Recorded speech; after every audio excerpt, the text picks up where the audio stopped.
Abdalla Kablan, thank you very much for accepting this interview. Thank you for having me. Malta is pitching itself as blockchain island. Do you think we're there yet, or are we jumping the gun?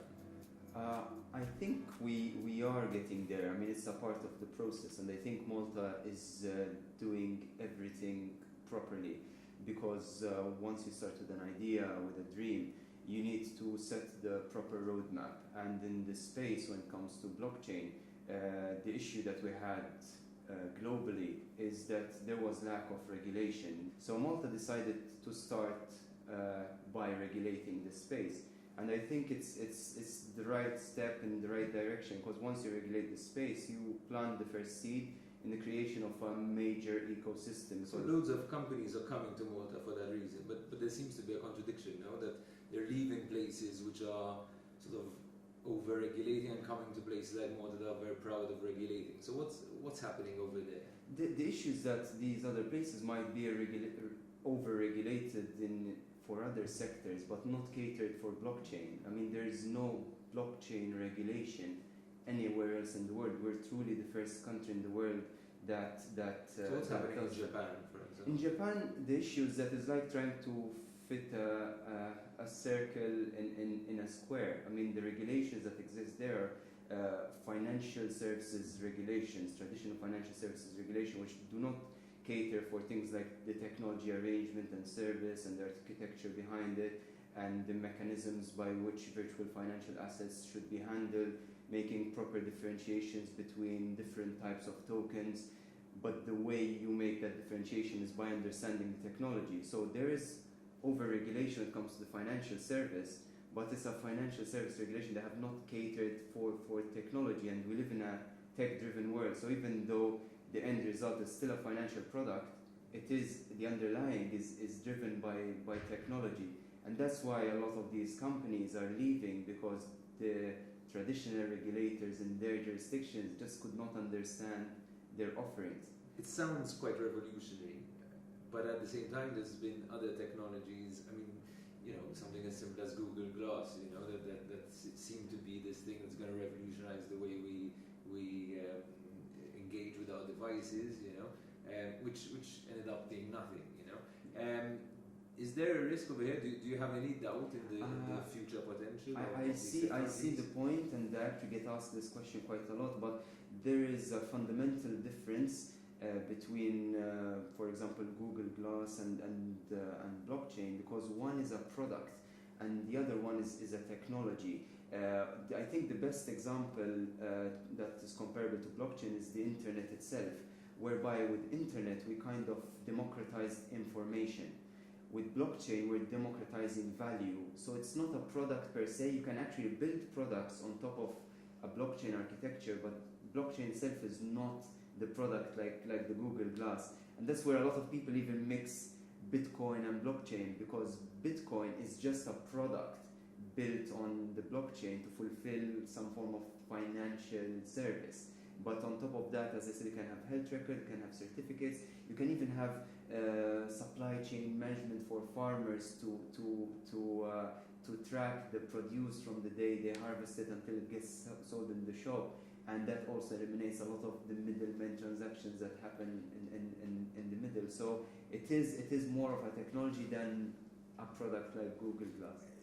There are obviously fears surrounding these new technologies. There are people who say that people are raising funds and they're raising money in ways that people are that leave the people very vulnerable and unprotected, and some saying that these technologies could also lend themselves quite nicely to money laundering. How do you respond to that?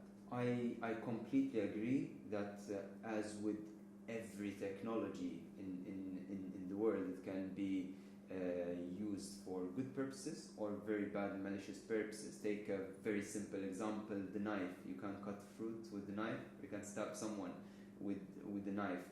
The internet itself, the internet was used for good purposes and bad purposes. And this is being pitched as the answer to transparency, to security, and in many ways it's the opposite of that. Absolutely. And this is the exact reason why we are quite excited, or the whole world is quite excited, that finally government has decided to regulate this space. And when we say regulate the space, it's at the end of the day to ensure that the consumers are protected, the investors are protected. Do you think we should be prepared as a country to know that at some point things can go very wrong? I mean, what's the worst case scenario for Malta? I mean, I personally love to look at the best case scenarios. What is the best case scenario? The best case scenario is we create a thriving ecosystem here that is comparable to what Silicon Valley has done for tech startups. We can be the Silicon Valley of blockchain worldwide, because what's happening now is that we have the talent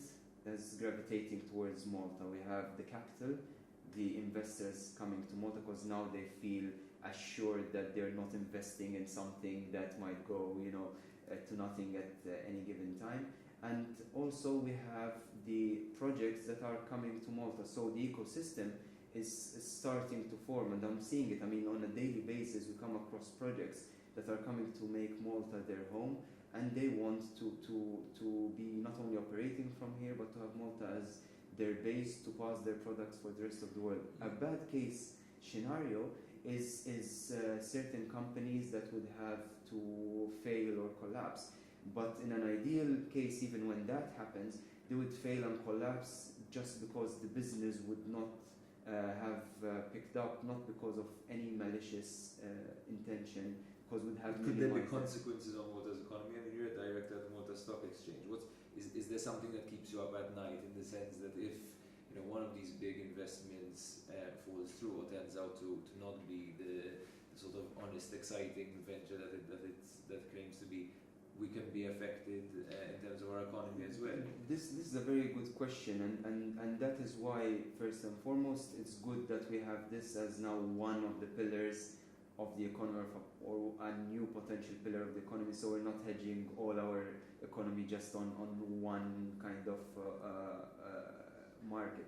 The second thing is that we are doing our best to create this ecosystem that I'm describing, so we have as many projects as possible, so the collapse of one project would not affect the whole ecosystem, because we cannot create regulation for just very few players to come and play and expose ourselves to the risk of being completely reliant on that big giant that moved to Malta, and if something happens to them, they will just drag the whole system down.